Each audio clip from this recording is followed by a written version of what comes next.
Aloha Friday Live, everybody. Thank you for being with me tonight. We're going to have a good old time. I have Rollis with me, and we're going to be talking some leadership and talent acquisition. Have a general discussion. Maybe you learn a thing or two from that side of the business. But first of all, Rollis, thank you for being with me, brother. I really appreciate it. I know it's going to be a fun and entertaining. Hey, I try to keep it aloha, right? I So, love it. I love the vibe of the music and everything. This is cool. I love this. all right, folks. Thanks for being with us tonight. We're going to be talking some leadership, talent acquisition. Rollis, first of all, give us a little bit about your background and a little intro of yourself. I know you, but I'm sure there's some of my folks getting acquainted with you for the first time. Okay, well, listen, I'm from a small town. I live in a little bit bigger town now. I grew up in an area of about 25,000 people in Orange, Texas, and now I live in Houston, Texas. An area has about 2.5 million people. So stepped up a little more, more in population. But, with that comes opportunities, right? So I was able to start a business out here. So I'm founder and chief information officer with a company called HR Maximizer Inc. It had a few iterations before that, but that's where we are now. I've been doing a great job with it.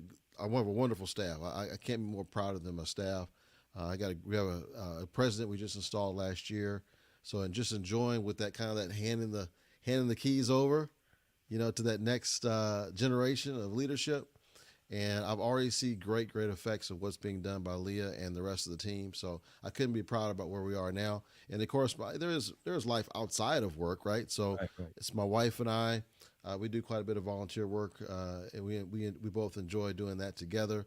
But she's into personal training and fitness and all that. So whenever we go on a trip, or if we want to do something on the weekend, it usually involves us being active outside, walking and doing stuff, right? So she kind of helps me with that whole thing. And I love food, I love dancing, and I Hey, love Madden football. all right. Hey, you mentioned a couple of my favorites too, so we're gonna have to get together after this. Texas is quite away from Orlando, Florida. Everybody asks me, "Hey, Enrique, are you in Hawaii?" No, I wish I was in Hawaii, but I'm out of Orlando, Florida. Of course, my backdrop is homage to a place that housed this young man from the age of 18 to 28, and even farther because I served in the military and retired out of Hawaii. So Hawaii has a huge chunk of my heart. So Rollins, you started this business, right? You went it. That's a scary thing, right? Going from a paid salary 9 to 5, trying to get somebody else to pay your bills, um, to going on your own must have been a leap, man. Tell me about that. Yeah, big league. And I'm going to give some credit to my wife because she is the one who enjoys the security that comes from having a job. So when I no longer had that job, that was actually paying me a pretty good income. The uncomfort that comes from that was great, much greater on my wife, and of course greater on me because I want to make sure that I provide a certain standard of living. Not that she doesn't work, guys. She's always kind of worked and had her own thing, and she has a personal training business doing extremely well with that. But just to know that all of a sudden, okay, wait a second, I got my own business. This is what my wife's thinking, and now you got your own business. So we both are dependent on our businesses. Neither one of us have a steady check. We got to figure something out here, right? So there's some pressure there. And then it's not like I come from, I guess a family of entrepreneurs. Right. So I couldn't really look to an example there, or at least on my side of the family. So there were some discomfort there, but I think a lot of people when they start a business, in a lot of cases they may start somewhat out of frustration. Maybe they've been disillusioned by something, and they feel like they can make it a little bit better, do it a little bit better. I think so. I think those are some things that were going through my mind that helped overcome some of those fears, because I was somewhat disillusioned by what I had just experienced, and I wanted to do something better. I felt like for myself as well as my staff, and it took a while to get there, but we actually do have something I believe is better, not only for myself and for my staff, and ultimately for my clients. So I do think we've built something better, but it took us a long time to get here. Mm. And when I say better, I don't mean better overall. I mean better for me and my Right. staff. Again, Right. no shade to that business because that business helped me to get my start. There's a lot of folks who have worked there, who probably still work there that I think a lot of. So no shade to that, but it just wasn't working for me anymore, and ultimately I wanted something that was more employee friendly. To be honest, so that's something we were able to actually come up with, and that's what I'm incredibly excited about and appreciative of. Outstanding. Look, I want to take the opportunity to say aloha to Terry and Hey, Jaman. Terry, Hey, thank you for being with us, come on. sharing this evening. And you mentioned it's a different thing. It's a different going from, hey, look, I'm providing a service and getting paid for it. Then, hey, I'm providing. This is all on me. um and the opportunities that come because we come from, unless you was, let's say, born into entrepreneurship, meaning that you have someone else backing your efforts and you can just go into that. Most people start with an employment history, right? I have this gain knowledge from being employed, Right. from working the business. Okay, I see that what I have is probably valuable if I went my own way, and so it's different.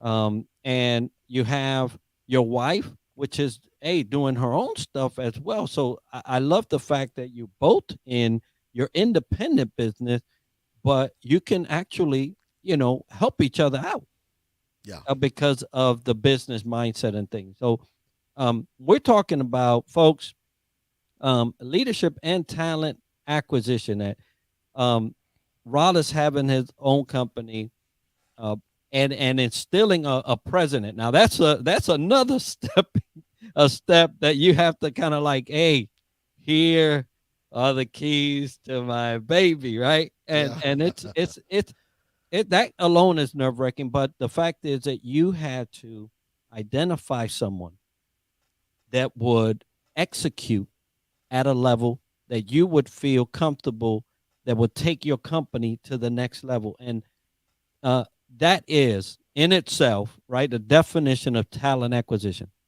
When you get someone and you're going to bring them into your thing, you're trusting in their abilities, right? And it's a tough situation to be in because you don't know a person as a whole. You just know them for what, like a resume, due diligence, right? You do your part Yeah. and dig in, right? So some people, hey, social media folks, if you don't understand how that works in talent acquisition, you're missing the whole boat, because I have seen people say, okay, well, that's nice. I like your education. I like your history. I like what you do on the side as a volunteer, yada, yada, yada, yada. Mm-hmm. But let's go see what this person's all about. Right. Right. So But you got to that point, and now you're instilling these people in your team, and you got a team. So what's your thought process around acquiring your own talent? yeah, that's a great question. I just want to know. I was trying to pull us up on the live, and I noticed it was on, but now it's not on. So I Hmm. don't know. I don't Uh, know what happened there. so on LinkedIn, Yeah, on LinkedIn. well, Did it yeah, show live on your end? something happened there. Because that Uh, happened to me actually on Monday. No, yesterday. It happened to me yesterday where we actually had to restart it again, at least on the link, like turn the button off on LinkedIn and back on LinkedIn because oh, for you know some what? reason, Let me do that. yeah, because I think they lost It's us. it says you are live, but I'll remove it. I'm gonna refresh. I'll Um, I'll, I'll remove it and then add them.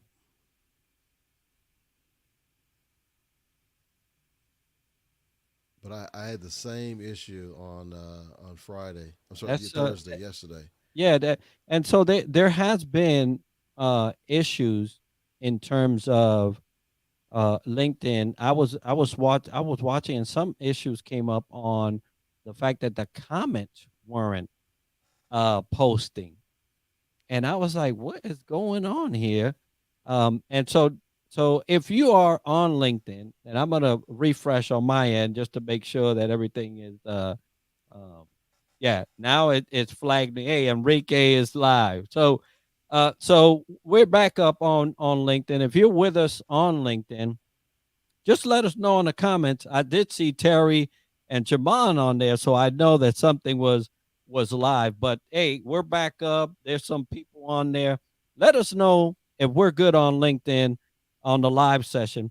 But in any case, uh, this is rolling on other platforms, so I'll just go ahead and go. So talent acquisition, your thought process behind how you acquire, because when you're talking from a perspective of, let's say, HR, and I'm working for a company, it may be different from when I'm hiring for my company. Yeah. Well, okay. So I think it has a lot to do with the philosophy of the company. Do you want to decide to grow with from within? Do you want to hire all outside talent and bring them in as leaders? Or do you want to do a hybrid? If you're a much larger company and you have your appetite for talent is so great, you're having so much expansion, you're almost always going to have to bring in outside talent to fill in some of those leadership roles. Right. I didn't do that. We were small enough where I could bring in someone, train them, we work alongside each other, we build that trust, which is what I was able to do when I'm speaking of our president, Leah. Right. She worked with me for several years before she got to this point.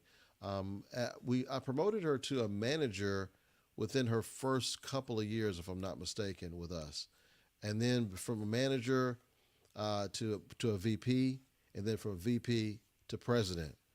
And I think it actually helps both parties. It helps her or whoever it was I was training. It would help them to be able to kind of go through the ranks and kind of really experience as we were building this unique service that we're building together, so that she doesn't feel left out on an island. If I Right. all of a sudden just put her up to president and say, okay, here's the keys and go. We've been able to have an opportunity to work together alongside each other, and I still am working in the business on a daily basis. But as far as who makes the main decisions for the operations of our firm, that is definitely her. It's on her to make those decisions. So to answer your question, I think that it's a philosophy of, are you going to grow within? Are you going to try and recruit in your people? Or are you going to do a hybrid of both? I think that when it comes to leaders, if you can, try and grow from within as much as you can. It does two things for you. One is they learn more about your company. They know what it's like to be in those other positions, and so when they get to that leadership position, it gives them a much better perspective, I think. And then second of all, you're offering something to new talent coming in that, look, we've got a career growth model here. You may start off at this particular position, but look at the career track of our president. Look at the career track of this manager over here. Look at the career track of this director over here. They started out at the same position you're starting out in, and here's where they are. If you're always bringing in people and you never bringing in leaders and you never actually grow people up, what do you have to offer someone in terms of career progression? So I've had the benefit and I've been fortunate to have someone on staff who's now our president's been with us for 8 years. Wow. So she's learned a lot about the company over that time, and before I even did that, before I even made it from VP to president, it wasn't like a shock. It wasn't like, ooh, who's this person? They've been working with this person literally for years, so Right. it was just an easy transition. So I know it's kind of a, you asked me for the time. I told you how to build a watch. Maybe a little bit too long of an answer, but No, no, no. that's where That's we're at. perfect, because in terms of talent acquisition, right? You do have to ask yourself, am I going outside or am I going to stay inside? And sometimes you have to do both, right? Because let's say, for instance, there was a toxic leader there for a long time that has basically spewed into the workforce. Yeah, So you remove this toxic leader, but you still have your toxicity, right? In the group. You need someone without that to kind of lead them back in a direction where they would not be that, yeah, or help you kind of, weed out or thin out, whatever it is, the true issue behind all of that. And so sometimes you do have to have a hybrid, but I love the model where you structure your business to elevate from within because you keep the what we call longevity piece of a person. You keep that resident knowledge, right, from a person. You don't lose it. You actually use it. Right. Allow someone else to come in and get a foundation while those have a good career track to move ahead. So I love that in there. When you're talking about um, just general HR type acquisition, yeah, and I mentioned this earlier. It's hard to get the full Monty on a person. Right. Anybody that's trying to hire and hire now, there's a time sensitive type of issue here, and you're trying to get a person in. When you're pressed with a time sensitive, um, what are some of the things that you would suggest for folks to think about that may fall through the cracks? You know, when you're Yeah. trying to hire somebody. Hire. That I mean that was a suggestion. That was a situation we found ourselves in back in 2014. We're working with a client, and they needed, I'll just say they needed nurse practitioners, for example. This is a very tough position to fill because it was in an area of the United States where these nurse practitioners could actually practice on their own. So to ask them to work for this new kind of, in their mind, startup kind of company coming in the area they never heard of, to be able to hire them, there was a huge amount of competition there, and it was hard to get their attention. So we kind of had to collaborate with the client, come up with some new innovative ideas because one of the stuff we were using was no longer working. Mm. So us just putting more one ads up, so to speak, is not was Right. not fixing the problem. We had to do something beyond that. So we started to brainstorm. That is where saw the beginnings of this whole thing that we're doing now, Right. which is full on video strategy for Mm. recruitment. Um, as time went on, we learned that number one, we cannot rely on just posting our job more places because that relies on people who are actively having the intention to search for the specific job that will fit into what you're looking for and they have the qualifications. That's not an easy match to make. So that roughly represents about 15% of the market. Where do you get the other 85% that aren't looking? So that's Mm. how we had to figure out how do we somehow get the companies that we're representing get their content in the hands. And I say literally in the hands, but I'm talking about phones in the hands Right. of applicants who are not only interested and available for those positions, but ready. So or not or qualified. So interested, available, and qualified. You got to have those three components because you could have somebody that's very qualified and they're available, but they're not interested Right. because because your pay is not high enough, or it just doesn't stack up with the market. Then you're not going to get enough people who are going to apply for that job. So being as we look for all three of those aspects, we don't want to just rely on that 15%. We're going to want to go for the 100%, right? And pretty much I would say 100% of the workforce, at least for the jobs we've worked on, they all have mobile phones. They generally all have mobile phones. And when you're looking at healthcare, for example, I don't know if any of your viewers are in healthcare, and I would imagine this probably resonates with other industries as well, but most all of them have iPhones. Mm. Not only do they have phones, but they have iPhones. Somewhere in the tunes of 70 to 80% of the folks who come to our website usually have an iPhone or an iPad or a Mac. So there's a clue there.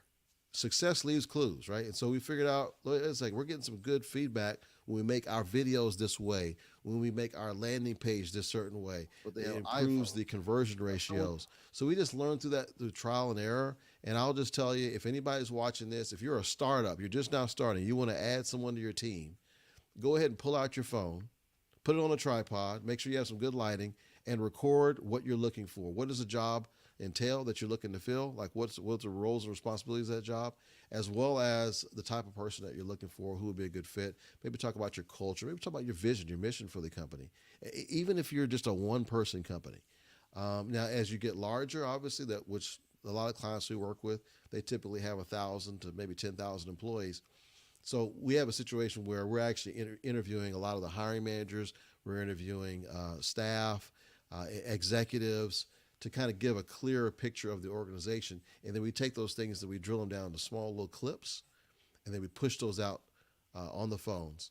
And maybe we can talk about this later, but there's certain ways you can target to make sure only certain people see your ads and not just everybody, because we don't have enough money to pay for everybody to see our ads. Right, right. Yeah, no, we'll definitely talk about that because that's one of the things that people don't understand. You you may have a way of doing it. You may have a platform for it to be delivered to, but you can't do this for everybody, right? You just can't just say everybody with an iPhone.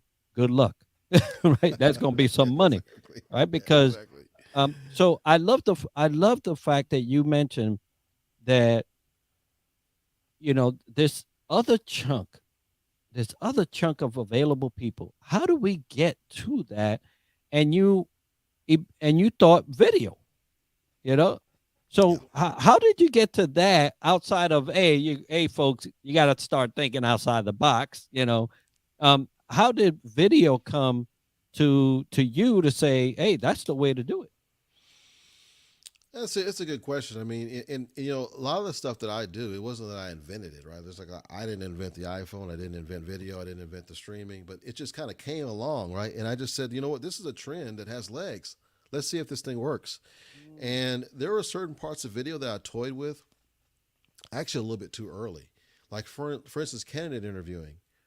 I started to do a lot of candidate interviewing, and we found problems with people not having enough fast internet. This is years ago. The Right. internet wasn't fast enough for the video to be clear. They couldn't log on to the platform we were using properly. Maybe there's some kind of firewall going on or something. They Right. didn't have the right equipment to do it because the phones weren't good enough to do everything on their own, or maybe their data plan wasn't big enough. So just give an example. Sometimes we may have a good idea to do something, but the timing may not be right. Mm. But now what we did when we did try recruitment and getting people's attention with video, not using it for interviewing, but using it to get people's attention, we found that it had legs in 2016, 2017. Because by that time, a lot of people had 4G and 3G and things where they could at least have a somewhat decent video connection. They could watch a video without it, freezing every 2 seconds. They had Wi-Fi. So now we had a situation where people could, if it was a platform they were using, they could easily watch the video that we created. I didn't have to go produce some big high dollar commercial and have it run through my local ABC or CBS affiliate or Fox or something like that. I could just literally run on the phone. Now the problem with running unless on Fox or I don't know, NBC or you name it, these advertisers would have to pick shows that they hopefully think that their target market's going to be watching, so that when that ad comes on that they see it, right? Right. But we don't have that problem with the new digital frontier that we have now, because I can say I only want these certain people types of folks to see my videos. I don't care what channel they're watching. I don't care what channel they're watching. I still want them to be able to see my video as long as they fall into our audience. So what helped me come up with the idea is just trial and error. We tried some stuff that sometimes the timing wasn't right. Sometimes the idea wasn't good. We finally hit up on video and it worked. We did all, you name it, all the other stuff, we've done all that. Text ads, picture ads, posting it in a lot of different places, Right. emailing, texting, all those other things. They have some level of value, and I'm not going to put those things down, but by far, 100%, there is nothing more effective right now than video. Now I have Andrew in here, and he's with us, and he says, "Hey, what's the website?" So we'll share that, and by all means, Rollis, if you got time, just throw it in there in the chat. That way, they can get your website. Um, but it's Sure. interesting, and you mentioned, and I just put on there, "Good idea out of time is a bad idea," but it's not necessarily that it's a bad idea. It's just not it's not for that time, and so it could potentially flop, right? Right. So I love that you said, hey, you had a great idea that today is not a problem Yeah, exactly. because I could be in my house and I'm trying to stream and I'll get some bogged down because I got all the rest of the family on there, right? So, but if it's to here, it comes straight, Yeah. no problem, right? And the use of video is one of the most untapped things, even today. Yeah. When you think about LinkedIn, the amount of creators versus the people consuming, it's it's not even a. It's like this, Yeah, right? yeah, exactly. Now, here's something interesting here, Enrique. This is a dynamic that's just now starting to happen. It happened in 2021 and it's growing in 2022. Because of TikTok, Mm, TikTok is going to get more people trained on how to record videos on their own phone than any other platform by multiple times. I would say not even 1% of the people on LinkedIn will ever post a video. Maybe 1/10 of 1% will actually post a video, right? But on TikTok, can you believe it's over 50% of the people who've downloaded the TikTok app have uploaded a video at some point? Can you believe that? wow. Over 50%. So if you think about the fact that there's a billion people that use that website on a monthly basis, and the average is at least 52 minutes a day, that begins to tell you that people's attention to video is shifting. And guess what? Try and do a post ad on TikTok. You can't do it. You only can upload videos. And even if you're going to upload a picture, it's got to be like a picture where it's like moving around on the screen or something like Yeah. that. Or you can't just post text ads on TikTok. And it's the most used website on the planet. They actually passed up Google last year. So if anybody thinks that videos is going away, I mean, No. you're, you missed the point because the video is not going anywhere anytime soon. Maybe there's going to be some other technology that beats video in the future, but it ain't here yet. Well, so you said earlier that your attempts and kind of the last 2 years kind of pushed us in a in terms of talent acquisition in a video interview, Yeah. right? hmm Yeah. Exactly. Yeah. So So that timing right now is perfect. So if someone wants to do video interviewing, and you ask a candidate to do it, they're like, okay, I've probably done already 10 of those already. No big deal. I could just do it. What platform are you using? Zoom? What is it? Whereas when we were doing it 5, 6 years ago, I mean, it was like deer in the headlights. Half of them didn't want to do it. Actually, more than half didn't want to do a video. They felt uncomfortable. They'd never right, done it right. before, and they didn't have access. So yeah, sometimes if someone's watching, if you got an idea, it doesn't work out, it may not be that the idea wasn't good. Just maybe the timing wasn't right. Time, right. Yeah, time, technology. I mean, all kinds of stuff, resources, and even still today, I've seen some interviewees not have the capability to do it. Yeah, They yeah, they try to skim on, let's say, uh, internet speed, right? Hey, I only need to stream Netflix and that's all. But now you're having to use that same medium at that level. And so I've seen a lot of people bump up their stuff, right? And yeah, mine's is 1,000 and above. I wanted the fastest, right? But I'm a creator, right? So right, that makes sense. yeah, But for somebody who's not a creator, who's not on video, who's not generating all this, having to be in a position of doing an interview could be challenging all on its own because yeah, I got fancy gear.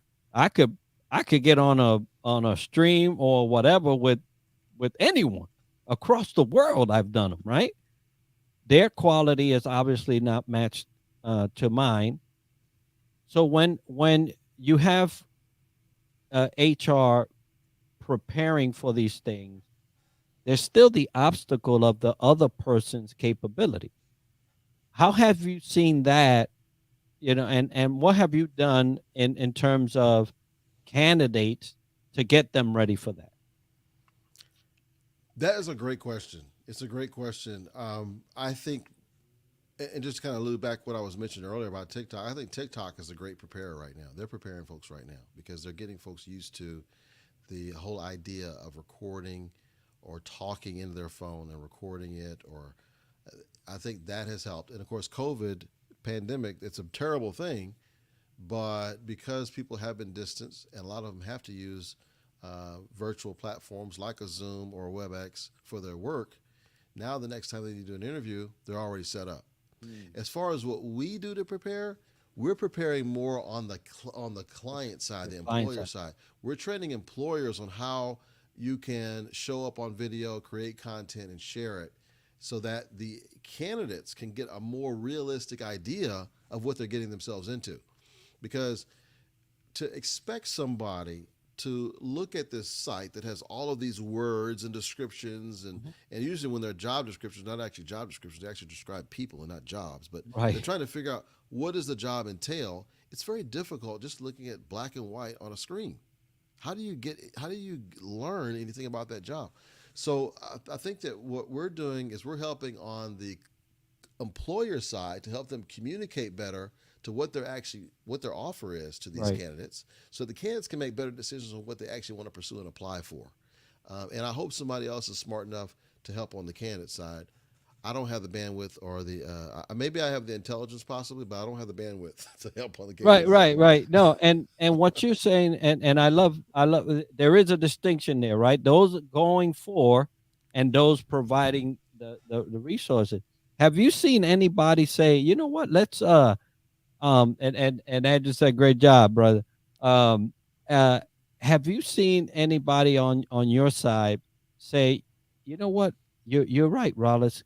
Let me make an intro video about the department and kind of have some of these department people come in and, real quick, hey, this is what we do and this is how we, because I see that as a huge benefit for me looking into a company. Yeah, yeah, that's exactly what we do. I mean, like I said, I can tell you, we that's what we do 7 days a week and twice on Sunday. I mean, that's our jam is going into a facility, talking with the hiring managers, talking with the staff, showing shots of their actual place where they work, their work environment. Because when we talk to people who are hard to find candidates, we ask them, "What do you want to see in a video?" These are the three things they tell us, and I've interviewed dozens and dozens of people about this. I want to see who I could potentially be hiring, who would potentially be hiring me, who I'll be working for, who I will report to. That's important to me. And just to be honest, I want to see if this person's a jerk, if they're a Yeah, micromanager, if there's someone's nice. Can I I work with love this that. person? Right. Number two is who could I potentially be working with? Do they seem like nice people, or do they seem like people who I would want to work with? They're looking at that. They're sizing that up, right? And we don't Yeah. need a whole lot of time. We can usually size people up in a short amount of time. Oh yeah. So they're looking at that. And the third thing is they want to know what their work environment's like. So they want to get an idea of what the place looks like, not outside the building. Okay, Yeah. outside the building has value, Right. but they want to know like where am I working? Like where's my office going to be? Like what am I going to be right up on somebody like this, or am I Mine going to have some in the space? basement, office space. We got to move Yeah. you to the basement. Am I going to be working with a typewriter or a computer? Right. Is it going to be a laptop? Do I have state of the art equipment? Is it old equipment? I mean, Yeah. they're Yeah. sizing all these things up. Does it look like I the love base that. hadn't been painted before? So they're looking at all those things. And so what we try to do is we try and focus on those three things in the video. And another thing we try not to do, Enrique, is get so caught up in production, right, Hmm. that it just looks like a bunch of fluff that nobody believes. Right. Because if people Right. don't believe what you're saying, they're not going to watch the video, and they're Mhm. certainly not going to want to apply, right? So we try and make sure that it's authentic, it's relatable, it's a realistic job preview. Hey, companies out there, if you're listening, if you own a company, you're trying to get talent into influx into your company, and you're not considering these things that Rollis and his company, you know, actually produce, you're missing a huge amount of people because these questions, you try to get that when you go for the interview, but then you're kind of like, you know, escorted to this interview room and you don't get to see much. And I've always loved companies that have actually said, before we do this interview, let us take you around. Let's take you Yeah, around. yeah, By the end of this walk, you'll know whether you want to interview here or not. yeah. So Enrique, okay. I love what you just said. So let's just take that scenario. So think about this for a second. You applied for the job. Maybe it took you 45 minutes to apply for that job because they have this super long application. So you Right. fill it out. Somebody calls you, a recruiter calls you, says, hey, I noticed you applied for this job. Want to ask you a few questions, blah, blah. I can answer your questions. You do that little song and dance. Maybe it takes 5 minutes. Maybe it takes 30 minutes. Maybe it takes an hour. I don't know. It depends on how long-winded you and the recruiter are. Right. Then they may follow up with another perhaps virtual interview in person, virtual interview, or on the phone with a hiring manager, or possibly they may have you come in. Now, by the time you come in, you've already invested a couple of hours in this one, if not more. Right. If you talk about the commute and Mm-hmm. time preparing for the interview and all that, you spent hours investing into this company just to find out if it's a place you'd even want to work with when you look around the place, right? And during this tour. But what if you could take a little mini tour that lasted about 2 minutes before you even apply for the job? How much Yeah, time would that save? yeah. No, I tell you that that would be phenomenal. Yeah, that's what we did. And Yeah, I think it's a any company who's not doing it should start doing it tomorrow. Whether you use us or not, okay? Let's just think about those who are hiring people. Think about what you would like to know about a job before you go there. Who are you going to work with? Who are you going to work for? What is the work environment like? Those are three very simple things. And if you can start to try and communicate those things, even with your iPhone, most of the people who watch this probably have an iPhone, maybe they have an Android, but they've got a smartphone that can record. Just start doing that at the very least. Hey, folks, and companies out here that are listening, or if you're, like I said, if you're a business owner, large enough company or small company, it doesn't matter. Talent is talent. Whether you're going to a company that got 10,000 people or you're going to a company that's five, you're trying to acquire and bring in talent. The more transparent you are, the better position you'll be to getting all your positions filled. I'm telling you right now, because the way things have changed in the last 2 years, and we are and have been more video intensive, whether it's a creating a video or actually just being on camera, this is more in the mind of the workers today than it was 2 years ago. Before it was just paper and an appointment to come in. Yeah. Now we've been talking to people. You know, I'm not doing that no more anymore. But when I was looking for a job, I was scouting the people who working in the in the place. Yeah. Yeah, I was exactly. going in and looking at what they were saying. Do diligence, right? It's on both parts. So the talent must do it. The company should be doing it, but the talent better be doing it Yeah. to see if this guy is the president of my department or one department that I want to be in. But look at what he's saying here. Yeah. No, Yeah. thanks. I appreciate it. Okay. Well, here's another thing too, is that talent that you want to hire, whoever it is, and I don't care what size your company. If you're a company of one, or if you're a company of 10,000 or 100,000, and you're looking to grow your company, you want to speak to the best talent that's out there. Well, guess what? The best talent that's out there, in most cases, they're already working somewhere and they're probably relatively happy there. Okay. So, how do you talk to that person? Well, you could try and call them up on the phone. You could try and text them. You can try and push your ad out on Indeed.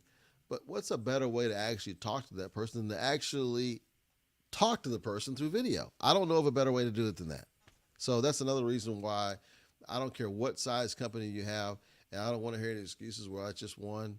I'm just a company of one. No, you can still recruit with video. Just pull out your phone, record something, put it up on your profile on LinkedIn or whatever social media platforms you use, and use that to communicate with your potential candidates. Now, the benefit of what we do and what some other companies I'm sure are doing too is that we don't just rely on taking the messages, just throwing it out there. We actually are very targeted as to who we have that sees the ads, right? So, like anyone who follows me on LinkedIn, they don't know that we created probably, I think we created like 400 videos last year. That you won't see them on my profile. Right. It's because we have them targeted where they're sent to certain ones that are in our target audience. that our clients would be interested in based on their qualifications and their interest level. And that's how they see it. Everybody else doesn't see it because, if I'm let's say I'm a nurse, for example, I'm not going to want to see a bunch of physician ads for jobs. I'm not going to want to see a bunch of medical assistant jobs come across my feed. And so you could just literally just irritate the people, or they're just going to hit mute at some point. They're just not going to pay attention to you anymore. So to avoid that, we have to make sure that our experience is a customized experience to the person that's looking at it, right? So if I go on Amazon right now and I start looking at stuff on my screen, and you start going on your Amazon, you look at stuff on your screen, we're going to see two different sets of products. Right. They're not going to match up, right? Because Amazon's smart enough to take the data and say, okay, well, Rollis, he likes camera equipment a lot. So next time he comes on Amazon, we're going to show him some camera equipment that maybe he hasn't seen yet. Mm-hmm. They're not going to show me pet supplies because I don't have a pet. I've never shopped for a pet supplies on Amazon, so I'm not going to see pet supplies. So the same type of concept applies here, is that be strategic in who sees your ads and when, and make it feel like it's a more customized experience to your audience, and you're going to find a much better result there too. I just want to take this moment, Usama. Thank you, brother, for being with us. We know Usama. I really appreciate it. It's the first time that I've been able to, and we've done a show together. Look, talent acquisition, folks. You have to get creative, but the best thing you could do is, and I show your hand, right? Because nobody during this time in life, that there's so much out there, is truly going to feel comfortable going to a company that they don't know what hand they got. And I love what you're doing in terms of bringing it down to just bite-sized type of, and focus too, right? You talked about targeting. A lot of people don't understand that that's really where the bread and butter is made. Yeah. Because I do leadership, right? If I do leadership and I send it to a bunch of people that are not in leadership, although maybe they want to be, right, someday, but they're not currently in that position, maybe it's appealing. Maybe, okay, I'll consider that for, whenever I'm up there. But if I'm giving it to the wrong people, it's just not going to move nowhere. Yeah. So, yeah, exactly. So you're targeting specifics, and I love how you're doing that. Yeah, so let's talk numbers for a second. I love numbers, and so indulge me here for a second. So there's roughly, let's say your target market are those in the United States, right? Mm-hmm. So you can go into the ad platform of LinkedIn, for example, and say, I want to target people just in the United States. Okay, you still don't want to go for that, because out of the 329 million people, there's probably 80 million that are on the LinkedIn platform that have profiles. Okay, right. To try and advertise to 80 million people, you'd have to have like a budget more like along the lines of, like, I don't know, NFL or something like that, just some huge corporation. Right. Google or LinkedIn or whatever. So that's out of the question. So what you do with LinkedIn is you say, okay, I want to look for folks who are in this level of position. So maybe they're at director level to VP level, or maybe, you know what, I only want to go for C-suite people. So that gets it down to a much more manageable size of people you can advertise to and not break the bank. But let's go further. Maybe there's certain industries within those titles that you want to focus on more, that might be better suited for you, because maybe you've had some coaching clients that you worked extremely well with that are from certain industries, right? Maybe in your case, because you were in the military, maybe you're looking at folks who've been in the military before that are now in leadership positions. There could be a number of ways you could do this. Right. But the point is that it helps you to drill down to a much smaller audience. And then what you do is you send that content out to them. And what the ad platform will do is it'll bring you back information saying, okay, roughly about, let's say 10,000 people looked at your video. Out of those 10,000 people looked at your video, 2,000 of them actually watched half the video or more. Now that's a group that I want to go back and retarget. So length, because length equals interest. Yes. We found for recruitment ads, we found if they watch more than 30 seconds of the video, they're 50% more likely to apply for the job.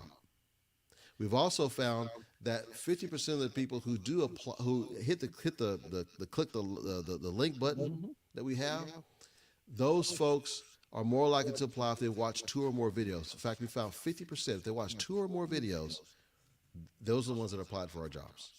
So what you want to do is you want to have more than one video, multiple videos for them to watch, and you want to retarget the ones who watch more than half your video. That will really help you. In fact, you can create a whole new campaign. After you do that initial campaign, you can create a whole new campaign that's only designed to retarget people who watched the first video. Mm. That really helps you to save time and money. And it helps for the user experience too, because you're not continually sending videos to people who really aren't that interested. Yeah, it goes back to your interested, available, and qualified. Because I mean, those are the people that are gonna be consuming this content. Yeah. And wow, so I wonder how many. And even if you're watching this as a replay, if you own a company and you're heavy, or your HR and you're heavy in the talent acquisition side, have you considered video? Have you Are you using video? And if you're not, tell me why, because I want to know why you're not. This is an opportunity to not only get your company out there, but actually go after the appropriate people and save you some. Because I remember I would get some mail, right? It's in the mail, and I'm like, I'm not even interested in it. Why would some company waste money Yeah. in printing? Yeah. And the amount of emails I get, Enrique, I mean, the amount of emails I get that are totally irrelevant. The stuff that they offer in the emails, it's like, oh my gosh, we're wasting each other's time on this. Right. And they want to keep following up. I want to follow up with you. Did you get my last email? I want to just follow up with you again. Oh, since I haven't heard from you, you must be super busy. Well, the reason why I'm not responding is because none of what you're sending me is relevant to me. So it's like, okay, I'm let's don't do that laughing. with our ads. You know what I mean? I'm laughing because it happened to me today. I done deleted this person like 3 times, and they still like, hey, just following up on what? Because I never responded. Well, I don't understand it, right? Yeah. I used to use those tactics too, Enrique. When I first Yeah, started out in sales, I did the same thing. I would, and you might set up like, okay, I got these 3 emails. Okay, I got email number 1, I got email number 2, I got email number 3, and I'm just gonna keep following up, following up. And my last is gonna be, oh, I'm about to close your file. If you don't answer back, I'm gonna go ahead and close it out. I assume you're not interested. I assume you're too busy. Blah blah blah blah blah. I get tired of it. Sorry, I'm a little they're passionate about good. No, but hey, how about if I send them an invoice for the time that they don't waste? But here's what I try and do with those guys, Enrique, Yeah, because I've been there before, yeah, yeah. and I did it before, right? So I'm as a measure of kindness, what I do, if I can, because I don't always have time, I'll respond as soon as I can to that person. Let them say, hey, look, I thank you for reaching out, but this isn't relevant to my business. I'm not interested. Or thank you so much. I'm not interested. There's no need to follow up. Yeah, And I'm and very I've done nice the about same. it. Yeah, yeah, I've done it. Versus instead of me being upset with them, but I don't want them to feel like they need to follow up with me again in the future, because I don't need that. I don't need to have supplies. I don't need to have Right. extra cybersecurity on in-house IT, because I don't have an in-house IT, and I don't have servers. So I get all kind of stuff. Or do I need more insurance? Or do I need a bookkeeper? And I got a great controller. I don't need a bookkeeper. Right. So I just try and be as nice as I can with it, because everybody's trying to make a dollar. I get it. But I tell you, if more folks used and marketed like the ad platforms are set up, I think all of us would pay more attention to our emails, because we wouldn't be getting so much junk in our emails. Like, imagine if people had to pay every time they sent you an email, Enrique. I would get hardly any. Yeah, you get a whole lot less. Okay, so I think that if those of you who are watching, you're trying to market your business, make sure that whatever you're offering is relevant to your audience, whoever you've determined your audience is, and deliver it in a way where they feel like they're being heard. It's customized. It's made for them. which is similar to how it is when I go on my LinkedIn profile, go on my Facebook, my Instagram, my TikTok, my Amazon. I get a different experience than everybody else because my connections are different. My online behavior is different. So it interacts different with me. People are expecting that now. It's not like a luxury, right? So Yeah. many other websites that they're using are actively doing it. So if you don't do it and you don't fit in, it kind of puts you out. Don't get me wrong; the email still works at some point. That's why they're still doing it. But what could the results be? Could they be much greater if we were just a little bit more thoughtful and intentional when it came to advertising? Sorry, I got on No, soapbox. no, no. That's good because look, everything that we do in terms of human capital must evolve with humans. You cannot stick to an archaic way, right? This is not the industrial age. We're not doing lines and I all I do is, put the wrench, okay, next, it's not. It's Right. when you're dealing with human capital, there's so much that changes Yeah. with a human. The other day I was doing a show and I was saying for leaders that expect and for those that are going back to in office type of environment, right? Because CDC is changing something here, and either today or tomorrow, or it already happened, right? Um, but they're changing some guidelines on in outside inside type of wear. If you are one of those type of people of organizations that are bringing people back into the fold, like office setting, then you must, as a leader, you must be conscious that that same person that left your offices 2 years ago and has been working at home is not the same person. Can you say that again, please? Can you say it one more time? The person that you saw 2 years ago is not the same person. Exactly. A lot So of these you, people, a lot of these people didn't know how to work from home. They didn't have a setup at home. They got that set up already. And guess what? In 2 years, you can be pretty good at something in 2 years, right? oh yeah, These people know how to work from home 2 years later. yeah. So now all of a sudden you're saying, you know what, guys, sorry, come on back.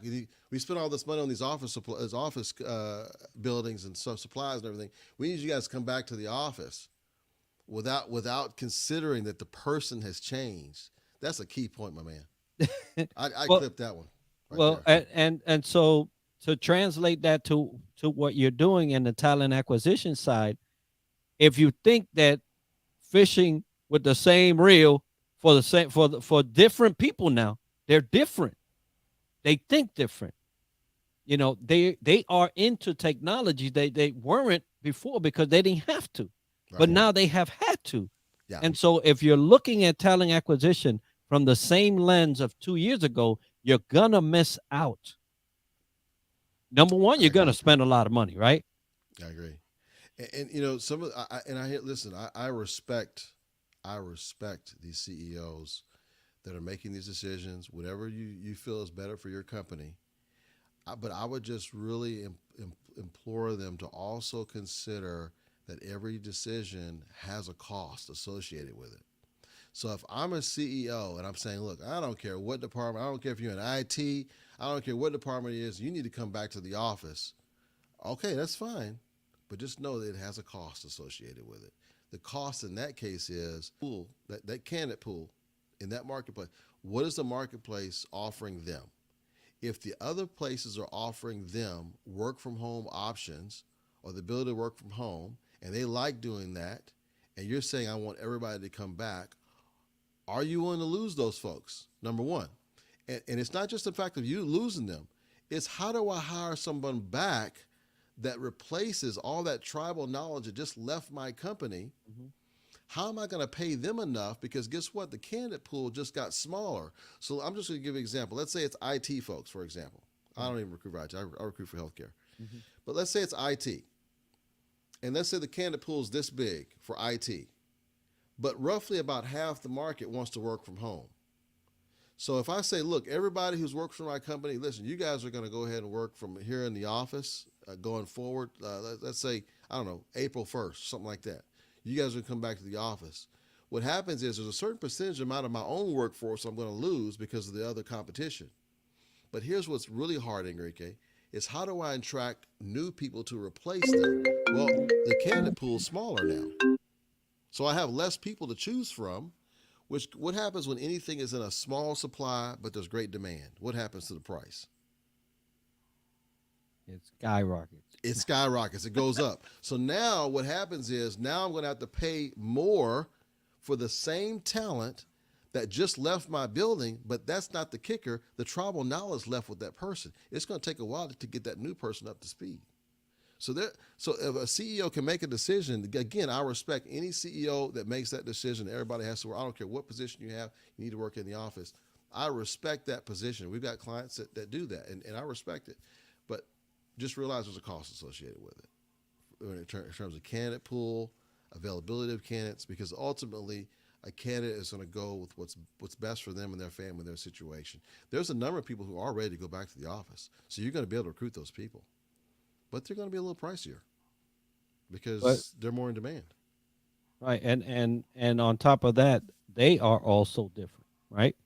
And you just don't know. And when I was talking to the leadership piece during that segment, I was just trying to say, you got to be conscious of the individual and all that has happened in the last 2 years in their life, because the Sue or the Bob that you knew has been impacted in a way Yes. that you can't calculate, right? Yes. So as a leader, it's incumbent upon you to get smart about your people. Yeah.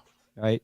And in your side, when you're talking about talent acquisition, that cost it could be heavy because Absolutely. let's say you're not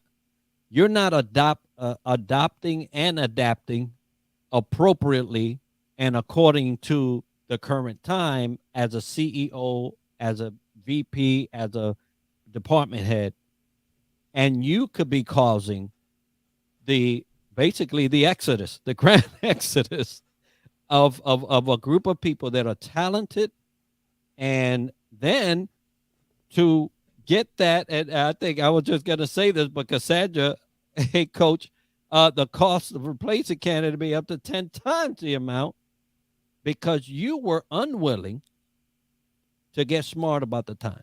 It's even difficult to calculate, Enrique. I mean, we could say 2 times, 10 times. Right. It could be 20. It could be 100 times because we're underestimating to a point what we lose when that person walks out the door, because there's certain pieces of information that we just take for granted that they have that we just don't. We may not even realize until after they've left.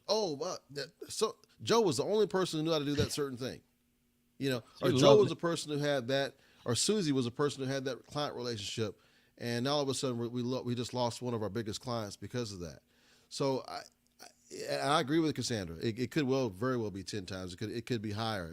But I love the point you mentioned is that the same person that you hired 2 years ago is a different person now, and we need to acknowledge that. One thing I will ask you, I'm going to ask you this, Enrique, because I want to get your advice on this. As a leader, what advice would you give to a leader that's having to make that tough decision right now? Who should they be talking to? How should they go about making that decision? Maybe this may help a leader that's watching this, that's kind of grappling with the whole idea of, because some leaders have said, look, I've got 2 cultures here. I've got a culture here that has to be, in the office because they're front facing with clients, or they have to be at work. Then they got another set that don't need to be here for any reason. They can work remotely. And there's kind of just 2 different cultures here. Do they need to just get at home with that and accept that? Or do they need to, somehow remedy that? I mean, so when a leader's making these tough decisions, how should they go about making that decision? Well, first of all, the leader needs to understand that they are a facilitator. They're not the dictator. They facilitate for the sake of the people. And so you have to so these times have caused leadership to start to have to get smarter. Mm-hmm. And so you cannot rely on a one set. You're gonna get 2 cultures, and that's what's really happened, right? So we have developed within organizations two ways of being. One at home, the other at the office, and there's a third in between, right? I might be okay with going Monday and Wednesday, That's true. right? Yep. So there's an in between. There's hybrid, right? There's Yep. a hybrid piece. So now leaders have three things to contend with, but they don't have to contend. All they have to do is facilitate. Ooh, I like that. I like that. So if they are willing, see, because you're going to have your leaders that are not willing, and leaders that are not willing are not for the people, they're just for themselves. But if you're willing to facilitate a good employment experience for your people, then you have become the leader that they wanted. Yeah. And so what I would say for them is to get smart. You have to get smart not on what has happened to your people, because it does make a difference, right? Yep. Let's give real quick an example. For if somebody hired me, right? They hired me.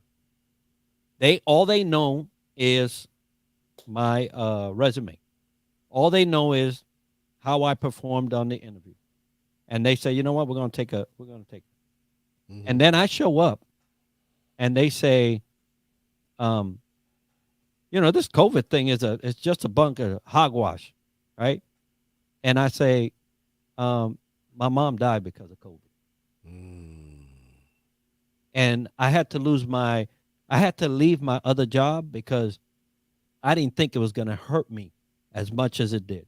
Mm-hmm. Mm-hmm. I lost my aunt to it. And guess what I'm going to say to that person after that? I'm not working here no more. You know why? You know why?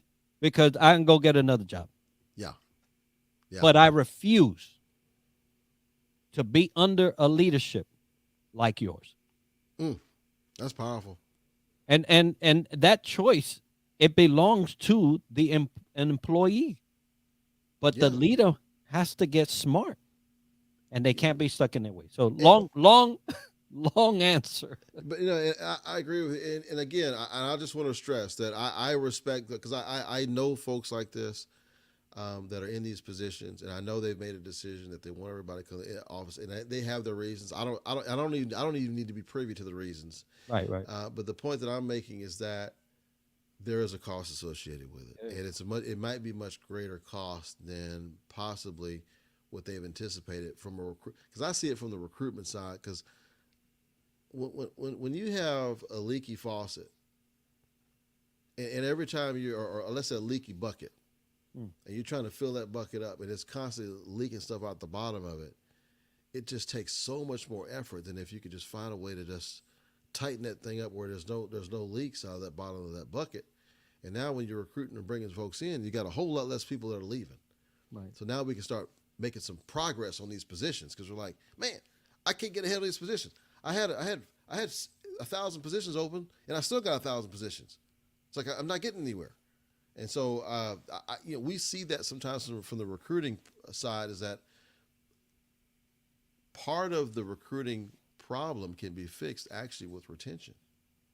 Going back to your point earlier, that we can start to be, you got to do both. You got to bring folks in, but then you also have to figure out a way, how do we keep more of the people that we have? And it's not always in the money, because if you pay, let's say you pay them a competitive wage, but if at another place they have more work-life balance, they can pick their own schedule, they can work from home, all this other stuff, you're still gonna lose.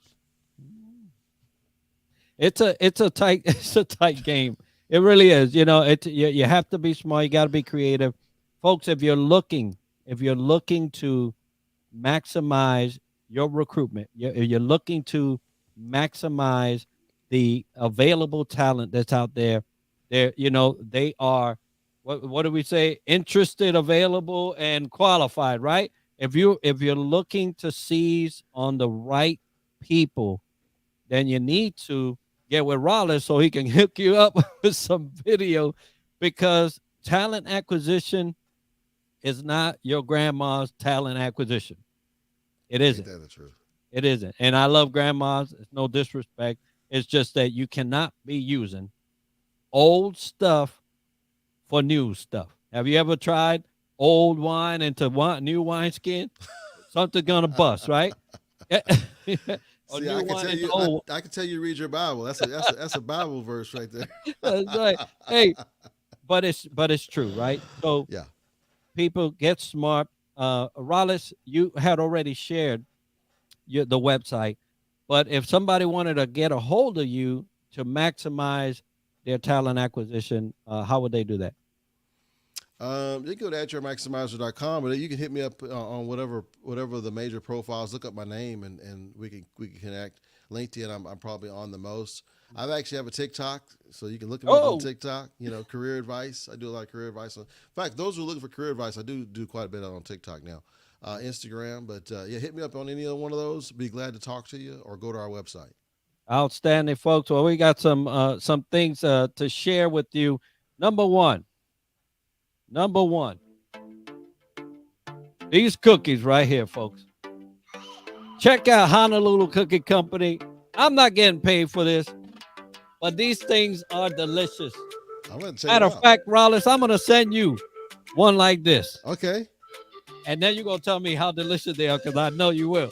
Yeah, But absolutely. I love cookies. check them out, Honolulu Cookie Company. I love them.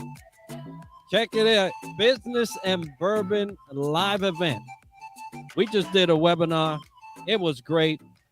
Using podcasting to enlarge your business and your reach and your brand.